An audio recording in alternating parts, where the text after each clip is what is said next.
जय हिंद साथियों। इस लॉकडाउन के दौरान बहुत सारी पीड़ा, बहुत सारी तकलीफें खासतौर से इस देश के मजदूर वर्ग की देखने को मिली, प्रवासी मजदूरों की देखने को मिली। और वो हृदय विदारक दृश्य देख के आपका दिल दहल जाएगा, जिसमें एक छोटा सा बच्चा अटैची के ऊपर सोता हुआ चला जा रहा है, या फिर 16 लोगों की जान पटरी पे चली गई।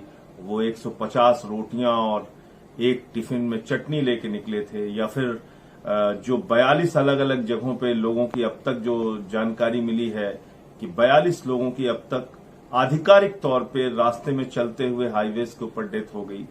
ये बताता है कि इस देश के मजदूर वर्ग के प्रति सरकार कितनी संवेदनहीन है। ये बताता है कि इस देश का एक बड़ा तबका जो राष्ट्र का निर्माता है, जिसने अपने खून पसीने से आपकी बिल्डिंगें बनाई हैं, आपकी फैक्ट्रियां चलाई हैं, आपको रिक्शे पर एक जगह से दूसरे जगह पहुंचाया है, श्रम किया है, उस वर्ग की ओर सरकार का ध्यान बिल्कुल नहीं है।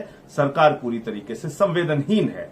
और ये बात मैं इसलिए कह रहा हूं कि अब तक जितनी भी घोषणाएं हुई हैं, उसमें से जो सबसे ज्यादा डिमांड थी कि भाई इन प्रवासी मजदूरों को उनके राज्यों में, उनके घरों तक पहुंचाया जाए।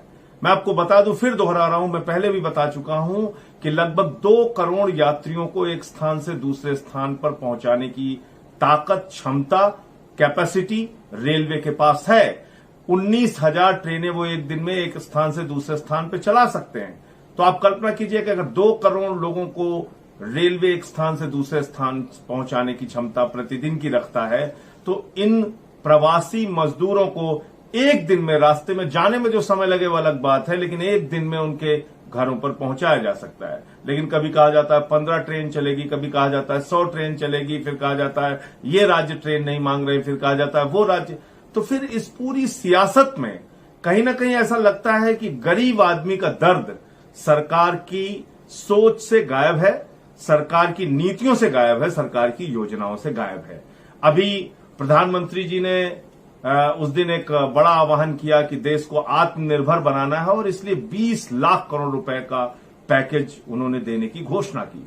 अब 20 लाख करोड़ का पैकेज सुनने के बाद ऐसा लगा कि शायद बहुत बड़ी राहत इस देश के लोगों को मिलने वाली है। और उन्होंने ये भी कहा कि वित्त मंत्री जी इसको पूरा डिटेल में बताएंगी, समझाएंगी कि कैसे हमारा 20 लाख करोड़ रुपए का पैकेज आपको मिलेगा।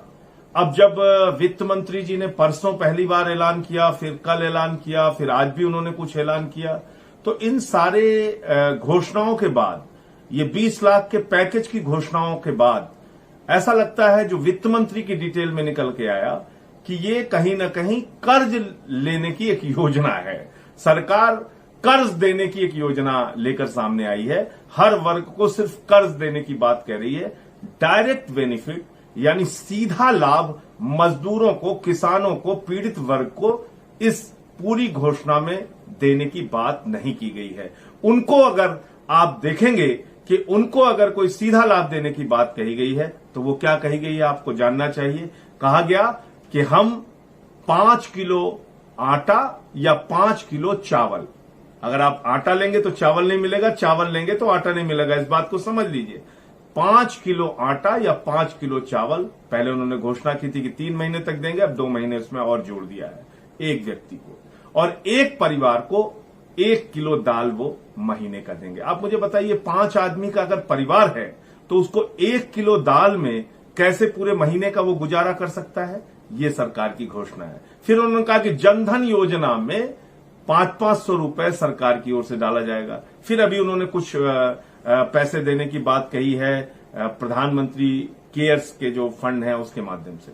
तो कुल मिलाकर जो गरीब के लिए घोषणा है उसमें सिर्फ और सिर्फ एक दिखावा मात्र है, उसमें उनके लिए कुछ भी सीधे तौर पे करने की बात नहीं कही गई है। कल वित्त मंत्री जी ने फिर से कहा कि भाई 50 लाख रेडी पटरी वालों को, पहली बात तो रेडी पटरी वालों की संख्या बहुत बड़ी है इस देश में, वो करोड़ों की संख्या में है। मतलब कोई कहता है 10 करोड़, कोई कहता है 15 करोड़, लेकिन 50 लाख तो कतई नहीं है। तो उन्होंने कहा कि साहब 50 लाख जो रेडी पटरी वाले हैं उनको हम 10-10 हजार रुपए का कर्ज देंगे। कर्ज कोई सहायता नहीं होती, कर्ज के ऊपर इंटरेस्ट भी लगता है और उसकी वापसी भी करनी होती है। अब आप बताइए कि 10,000 रुपए का कर्ज देके आप कौन सी राहत रेडी पटरी वाले लोगों को दे रही हैं? किसानों की बात अगर हम करें तो जिन किसानों की सब्जियां बर्बाद हो गई इस लॉकडाउन के दौरान, जिन किसानों को उनके उपज का मूल्य उनको नहीं मिल रहा है, उनके धान का, उनके गेहूं का उनको मूल्य नहीं मिल रहा है, जिन किसानों को अपने फल, अपनी सब्जियां, अपने फूल जिसकी वो खेती करते थे वो बर्बाद करना पड़ा, नष्ट करना पड़ा, उनको दूध अपने नष्ट करने पड़े क्योंकि उसकी मांग बाजार में खत्म हो गई थी। तो जो किसान इतना पीड़ित था उसको सीधे तौर पे सरकार की ओर से कोई मदद देने की बात कही गई क्या? बिल्कुल नहीं कही गई। और आप देखिए कि क्या क्या घोषणाएं उनके द्वारा की गई हैं। कहा गया कि हम 3 लाख करोड़ रुपए एमएसएमई सेक्टर को कर्ज देंगे। एमएसएमई सेक्टर का मतलब लघु, मध्यम और कुटीर उद्योग जो हैं, जिसकी इकाइयां लगभग 6 करोड़ हैं हिंदुस्तान में, उसको कहा गया वित्त मंत्री जी के द्वारा कि हम 3 लाख करोड़ रुपए का कर्जा देंगे। अब मुझे जरा बताइए कि लघु कुटीर उद्योग चलाने वाले जो लोग हैं वो अपना उद्योग कब चलाएंगे? वो मजदूर को कब रखेंगे? वो मजदूर को रख के अपनी फैक्ट्री चला के पैसा कब देंगे?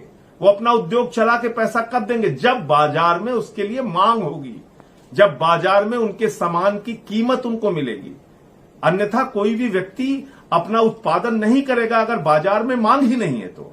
और आज की तारीख में मांग खत्म है, और जब मांग खत्म है तो फैक्ट्रियां बंद हैं, और फैक्ट्रियां बंद हैं तो वो लोन किस बात का लेंगे और क्यों अपनी फैक्ट्री चलाना चाहेंगे, और क्यों बिठाल के, अगर मांग नहीं है बाजार में तो क्यों उत्पादन अपना करेंगे? लेकिन उसके लिए 3 लाख करोड़ रुपए का कर्जा रख दिया गया।